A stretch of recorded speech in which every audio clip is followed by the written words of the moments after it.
इस वीडियो में मैं लाया हूँ इन तमाम अल्फाज की इंग्लिश। तो आइए शुरू करते हैं। तशद्दुद।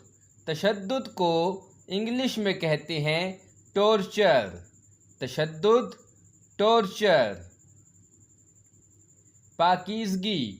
पाकीज़गी को इंग्लिश में कहते हैं प्योरिटी। पाकीज़गी, प्योरिटी। उकसाना। उकसाने को इंग्लिश में कहते हैं प्रोवोक। उकसाना, प्रोवोक। थूकना।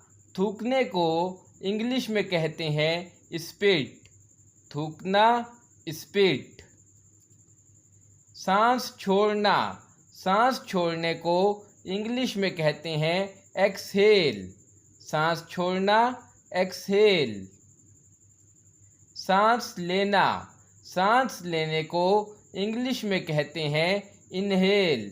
सांस लेना, इनहेल।